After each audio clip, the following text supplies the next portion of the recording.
से श्री हरिवंश महाराज जी दंडवत। राधे राधे महाराज जी। महाराज जी, एक कृष्ण नाम से सर्व पाप क्षय हो जाता है। एक कृष्ण नाम लेते ही सारे पाप कर्म जल जाते हैं महाराज जी। तो पर उसका सिद्धांत है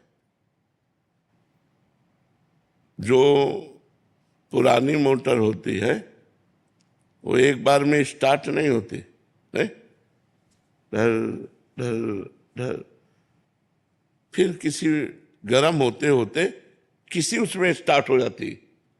ऐसे ही बहुत जन्मों से बिगड़ैल मोटर हमारी है, मन बहुत बिगड़ैल है।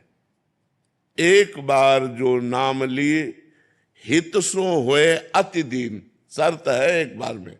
हित माने प्रेम, और अति दीन तृणादपि सुनीचेन, अपने को तृण से भी नीचा मानकर आर्त भाव से जीवी अति दीन होकर भगवान को पुकारा, एक बार में भगवान प्रकट हो जाएंगे, एक बार में भगवान पाप नष्ट कर देंगे। लेकिन शर्त है, एक बार जिन नाम ली हित सो होए अति दीन, ताको संग न छाणहि ध्रुव अपनो करनी। वो एक बार जब हम बहुत बार जपेंगे तो कभी न कभी वो एक बार वाला कनेक्शन आ जाएगा और हमारा काम बन जाएगा।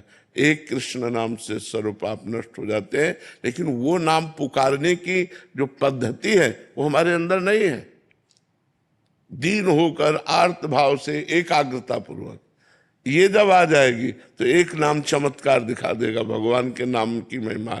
तो इसीलिए तो हम निरंतर जपते हैं कि हमारे पाप नष्ट हो जाए, हमारा मन पवित्र हो जाए, हमें भगवान की प्राप्ति हो जाए। तो हम बार बार इसलिए जपते हैं कि कभी वो एक बार हमारे हृदय में वो भाव आ जाए जिस भाव से भगवान प्रकट होते हैं, जिस भाव को भगवान सुनते हैं। भाव बिन सुनी पुकारे मैं कभी सुनता नहीं।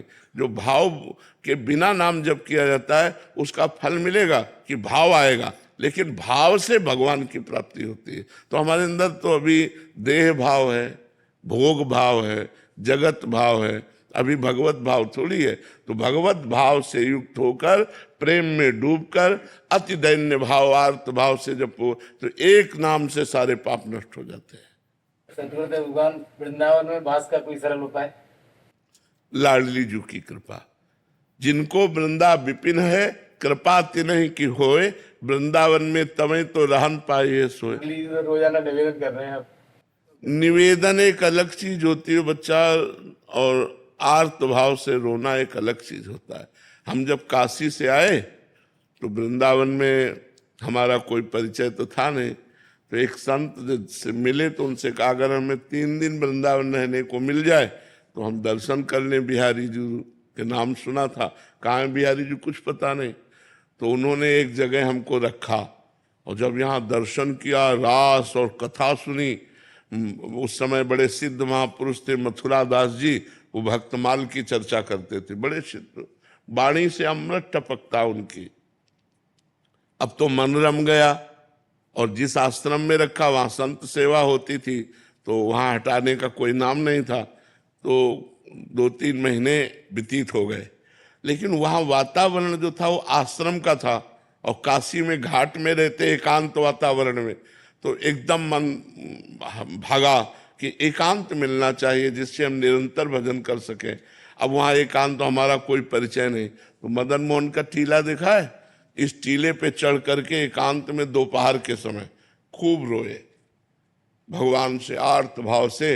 1 रुपया पास नहीं, एक व्यक्ति से परिचय नहीं, 1 इंच जगह नहीं, बिल्कुल अकिंचन ऐसे खूब रोए कि भगवान मुझे वृंदावन वास दे दो। कहीं भी अगर एक कोने में मैं पड़ा रहूं, वृंदावन से कभी बाहर न जाऊं तो मेरा जीवन सार्थक हो जाए। प्रभु अब मैं रास के बिना नहीं जी सकता, अब मैं वृंदावन के बिना नहीं जी सकता। ये जो भगवत कथा होती है, ये जो रास होता है, उस समय उड़िया बाबा में रास हुआ करता था, अब तो सब परिवर्तन हो गया। ये स्वामी रासाचार्य श्री राम स्वरूप जी का पांडाल, यहाँ रास होता, वो पांडाल टूट गया। अब तो बड़ा समय आधुनिक आ गया है, जगह जगह बिल्डिंगें, नहीं तो बहुत लता पता सब। रोए बच्चा, जब खूब रोए, घंटों रोए, और रो करके सोचा कि अब चलो काशी चलते हैं, पुनः जैसा हमारा जीवन था। तो जो ही उतरे सो एक छोटी सी इतनी बड़ी लाली गौर वर्ण की हमारा चला पकड़ा, दोपहर का समय था, और बस ऐसे घूमने लगी चारों तरफ और बोले थे जाएगो बाबा जाएगो। तो हमारी तो कुछ समझ में नहीं आ रहा था क्योंकि भाव में एकदम उतरे थे, अचला छीना ऐसे और चल दिया। जब आगे चले तो हमारे दिमाग में आया ये लाली क्या कह रही थी, जाएगो बाबा। हम ऊपर सोच के आए कि काशी जाना है, ये क्या, ये लाली क्यों। तब लगा यार श्री जी तो नहीं थी, क्योंकि वृंदावन फिर लौट के आए, हमें लगा कि किसी गोस्वामी की कन्या होगी, तो लौट के आए, वहां आसपास पूछा तो बोले यहाँ तो बाबा जी रहते हैं सब, मदन मोहन जी के नीचे, यहाँ तो बाबा जी रहते, यहाँ तो कोई कन्या है नहीं, लड़की है नहीं। बस हमारे समझ में आ गया कि हमारी लाडली जू हमारे छोर को पकड़ लिया। जिस आश्रम में हम रहते थे उस आश्रम में गए तो पहले से एक संत खड़े थे। उन्होंने कहा बाबा एक महेशानंद गिरी जी संत हैं, आप उनको नहीं जानते, उन्होंने आपको देखा है, वो आपसे मिलना चाहते हैं। उनका क्यों, जब जानते नहीं तो क्यों मिलना। बोले हमें पता नहीं लेकिन आपको बुलाया है। हम गए, बोले वहां जहां आप रह रहे हो वहां अनुकूल आपके नहीं होगा, एक कमरा है एकांत में, आप यहाँ रह लीजिए। आप क्या व्यवस्था लाडली जी की, और आज देख लो सब व्यवस्था उन्हीं की। तो यहाँ वृंदावन वास के लिए एकमात्र केवल रोना ही साधना है कि लाडली जो दीज जाए और वो पास दे दे तो सब व्यवस्था बन जाए। यहाँ कोई धन बल से वृंदावन नहीं रह सकता, क्योंकि पास जब तक नहीं होगा तब तक वृंदावन वास नहीं होगा।